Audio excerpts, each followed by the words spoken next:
Chip Roy returns to the show. Hey, man. Jimmy, how you doing, brother?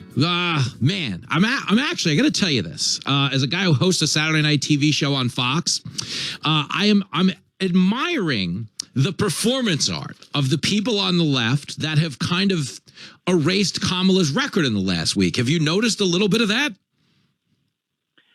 Well, yeah. I mean, for someone to have been being put out there as having the lowest popularity, the lowest approval ratings of anybody in recent memory in vice president's office, now suddenly she's the savior of the Democratic Party, which I think is more of a statement for how bad it is, how low the bar is.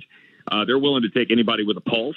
And I don't say that just to be rude about our current president's mental state. It's sad. It's sad for the country. It's sad for Israel. It's sad for the people who count on us.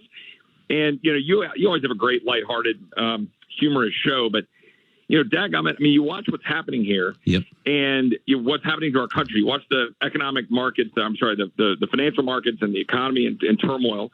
You're watching what's happening around the world, Iran, Israel. The continued engagement between Ukraine and Russia, and then what's happening right here at home, and our own border. I mean, to the point, the so-called czars. Oh, she's not the czar. Okay, well, what do you want to call it? I mean, the president said, "Oh, you're in charge of something," and that something has yielded. I think just a report just now, breaking news that Bill Malugin put out. I don't have it in front of me, but I think it was 99 illegal aliens on the FBI terror watch list, and another 34 aliens still in DHS. I mean, this is the state of affairs, right? And I'm sure Lake and Riley's parents and every other family who's been decimated by the loss of a loved one under Kamala Harris and Joe Biden would, love to understand how they think that anything's going to be different under her as the president. Yeah, spot on. We're talking to Representative Chip Roy. The truth, she is, and we're not making this up. I mean, she is as far left as you could be. I mean, she was the most radical senator, and she is the classic definition of a tax and spend liberal. But the bigger issue I have with it is what you just alluded to about the border. They, for whatever reason, don't seem to care about the impact of these policies. I mean, they care about the electoral impact of policies. That's why they're trying to walk back her record. But you have to be pretty indifferent to the suffering you're causing to just let this stuff go on as it stands, no? So this is the thing that I get asked the most. It's like, Americans who understandably detest or are frustrated with the current administration, they go, why would they do this? And in their hearts, they kind of know. But you just can't believe that an American would do that, right? That sovereignty and our national, the status as a country, as a nation, like that doesn't matter enough to these radical Democrats that they're willing to put politics and this sort of false notion of one world, open borders, United Nations, World Health Organization, NGOs, anybody can go wherever they want to go. That comes first. That is true with them. Okay, there is no getting around it. And I've been saying this for like 3 years. People ask me about this. This isn't about just electoral politics. It's not about importing voters, even though it is. I mean, let me be clear. I don't want to say it's not. Yeah. It is. It's not just about that. It is that they don't believe in our nation. They don't believe in American exceptionalism. They don't believe that we should exist as a sovereign, strong country. They don't believe in our founding principles. It's just true. And, if somebody wants to debate me on it, go ahead, prove me wrong. But they're destroying our security and the core function of government, okay? It isn't to be a welfare state. Yeah. It isn't to give handouts. It isn't to make us comfortable. It's to secure the blessings of liberty. And what that means is actually make the rule of law matter, make sure that we are equal under the law. That doesn't mean equal outcomes. And then get the flying you-know-what out of our way. Yep. That's it. And, they're not doing that because they don't believe in it. Yep. We're talking to Representative Chip Roy from the great state of Texas. And I agree with you on them not believing it, but I guess here's my question. What do they believe in? Like, meaning, if they're not going to adhere to those tenets you just articulated, like, where is this thing going? Like, where are they trying to take it? I mean, and I know we might even be guesstimating at this point, but what would you say the compass points towards? So, this gets into speculation, right? Yep. And, I've got friends of mine on the other side of the aisle that I've worked with over the years. You always want to be careful about casting aspersions about their motivation.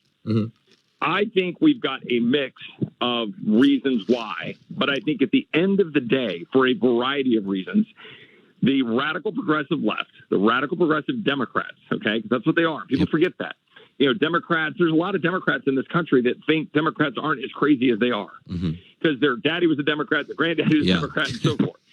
And the fact is, they are in fact radical. Okay, this whole progressive move. I think their ends is that they have lost sight of the end being freedom and the ability to achieve according to your God-given talent while you help other people up through civil society and civic organizations and churches, and that government is there to secure that environment, not to provide. Okay, that's one worldview. The other worldview is everybody gets equal outcomes. You've heard Kamala Harris say that, literally say that. You've heard many Democrats say that. They believe in elevating race, elevating sex, elevating, I don't even know what in this whole odd transgender world, elevating equality of outcome, spreading the wealth. That's what they believe. They believe that above all other things. And so I don't know if you've watched, like, for example, the Yellowstone series. Yeah, you go. Like that whole battle where John Dutton is sitting there going, just piss off. I just want to keep my you-know-what expletive ranch. Right? And, that's the American spirit that you and I know and love, right? Yep. That's what we love that. You don't have to love the show. I think it's pretty great. But, if you're sitting there trying to hold on to what you believe is great about this country, not just because you want to hold on to it for the sake of it, but because it's who we are, right? It's when my great-great-grandparents came out to the hill country of Texas, right, in the 1850s and then lived here in the 60s and 1860s and 70s and 80s. There were no handouts. You had to figure out how to get water. You had to figure out how to get food. You had to figure out how to dodge Comanche arrows. Right. And so, that's what made this country, not government equality handouts and all this garbage that we're elevating. So that's a long-winded way to say they're pursuing crazy, man. No, I think it was well said. And it's funny because you're right. Like, self-reliance is everything. It is the ability to overcome your own adversity. Like, as you know, I'm a former New York City cab driver, and I am probably a future New York City cab driver, the way my show went this weekend. But the point is, you had to play the teams on the schedule. And I think what they're doing, and this is, my forecast here, is I think one of the reasons that they're trying to, sell so much codependence when it comes to the government is because it's an easy way to get relying voting blocks. It's like if everybody thinks the government's going to solve the problems. I mean, is that a good way to say it? Yeah. I think that's right, and I think it is a mix of a belief that that's the way things ought to be, and if they're dependent on them, then they have the ultimate power to determine who gets it. They like picking winners and losers. They'll never admit it, but they like it, right? They want you to have to go to the government. And frankly, by the way, when I say that, I gave a speech at the Young Americans for Liberty, right? A bunch of libertarians. And I gave a speech in which I kind of went after the whole concept of everything we've built up under the Great Society and the Medicare and Medicaid, but including Social Security back to the New Deal.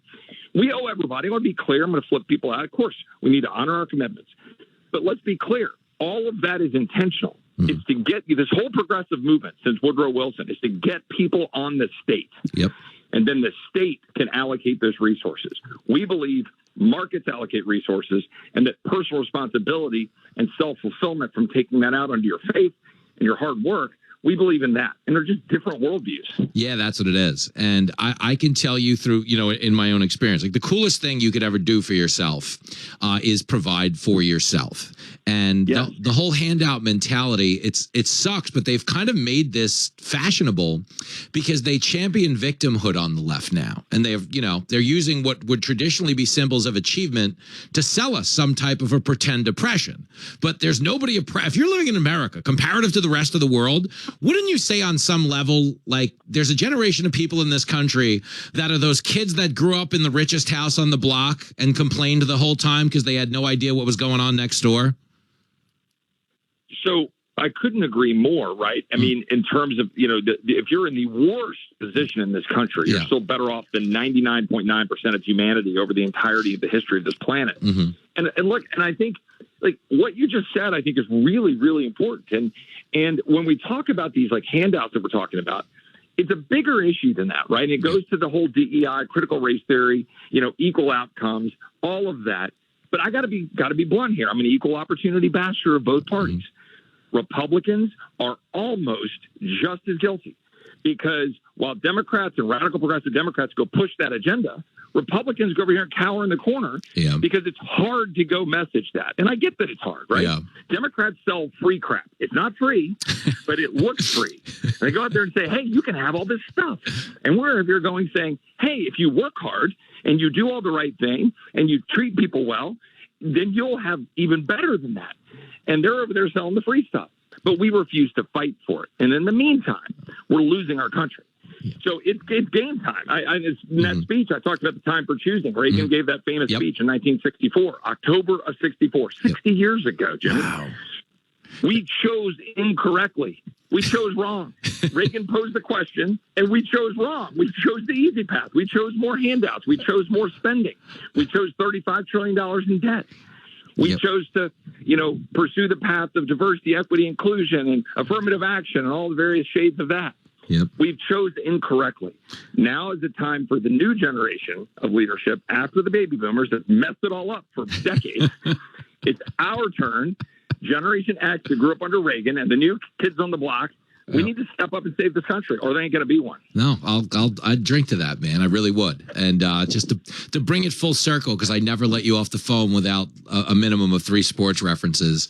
We're basically, if we're $35 trillion in debt, okay, we're a professional sports team that's so far beyond the salary cap that we can't even improve ourselves at this point, correct? I think that's right. And you might even have a record as bad as the Chicago White Sox. Oh, no. there it is. We knew a big elbow was coming off the top ropes, and I knew for once it couldn't be directed to the Yankees because they're actually winning games again. They are. And I saw a stat this morning about Aaron Judge that says, I guess his slugging percentage was 600 and some other combined stat. Lou Gehrig. So, the Yankees are doing pretty well. They're tied for the lead with the Orioles, as you remember, my boyhood team, and then my son's team, the Astros, are rebounding up there against the Mariners. So we'll see what happens. But look, you're right. It's actually a pretty good example. We're so far over the edge on the salary cap. How do you get it back? Literally, they're going to be talking about tax cuts. I'm for tax cuts. You're for tax cuts. Yeah. But let me tell you something. We are $35 trillion in debt. We're bleeding $2 trillion a year. We sustain it.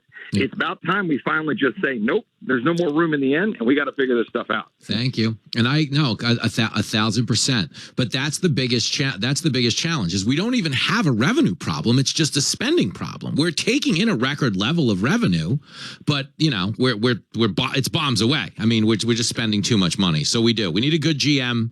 We need to shake up the roster a little bit. And I don't know what to make of your Orioles, man. They've had a lot of injuries lately. The pitching's a little choppy. But we're both 67 and 46, so it's going to be a good September, man. It is. It's going to look. We got a good run going. It got a lot of good teams coming down the home stretch. We'll see what happens. The National League's a little spicy as well. The kind of Phillies have been all over the place, up and down. The Dodgers, they got room, frankly, to. With that lineup, they're still not even the best team in baseball. So kind of fascinating. I think pitching is going to decide a lot of it coming down the stretch. Yeah, no, 100%. That's where I think this is headed. And my Yankees, we have 2 things going for us. Okay, they're very exciting. We got Judge. Obviously, we just got Jazz Chisholm from the Marlins, and he's excited to play in a big market. And Soto's incredible, but we have to re-sign Soto. So what that means for every Yankee fan is those $22 beers we're drinking are going to be $25 beers next year. Not good. You're exactly right. And my son is killing me in the baseball, in our fantasy baseball, because he was smart enough to pick up schemes in the, early part of the year before he got, before he came in May. And so he's killing us right now. And I've got all these injuries. I've got my pitchers are constantly getting hurt. Anyway, we'll see how it goes. Yep. Good luck. Listen, I always enjoy a little baseball talk. And yes, the country, we're doing what we can, man. But keep fighting a good fight, brother. We love you. Hey, everybody keep your head up, man. It's America. We'll get through all this. We just got to fight for it. You're damn right we will. Fight for it. Love it, Chip Roy. Be well. There he goes.